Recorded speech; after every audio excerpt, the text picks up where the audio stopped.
Sometimes I feel like I'm totally out of good ideas, and then that's when I go on the search for inspiration. I love looking at reference books, but sometimes I like looking at literature to gather stories. I remember my third grade teacher telling these stories, Aesop's fables. There's some debate over whether or not Aesop existed, but his stories do. You're probably familiar with them. The tortoise and the hare. Don't put your eggs all in one basket. The crow and the pitcher. Once upon a time, there was a crow in the wilderness who came upon a pitcher of water, but his tiny beak was too small, too short to get the water out.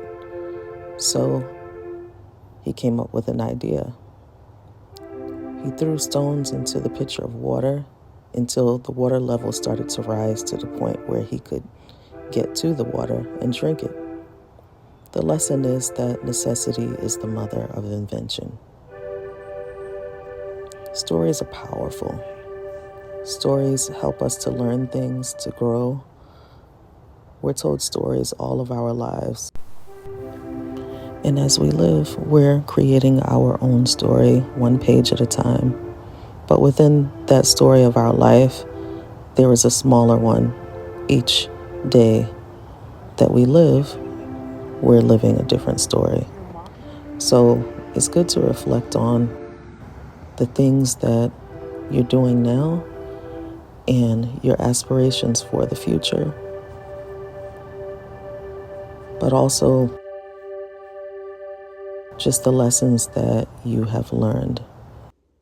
The things we have learned are valuable because we have experienced them, and so we're sort of experts in that area, so to speak.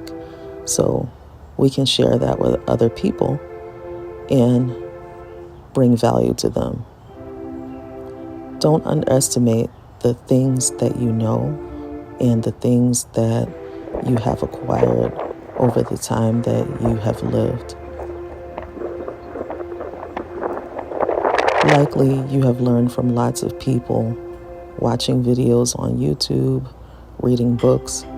These people have experienced things that maybe you haven't, and you want to learn from their experience, perhaps to get a competitive advantage or to just avoid some mistakes. Or maybe you're just trying to escape the monotony of your current life. Whatever the case is, we all benefit from stories. We all have them. And so we don't have to try to invent something.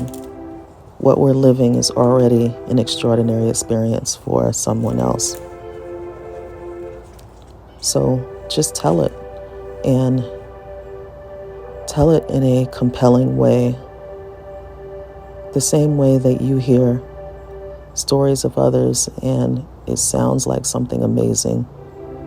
Your story is also amazing, and it should be shared.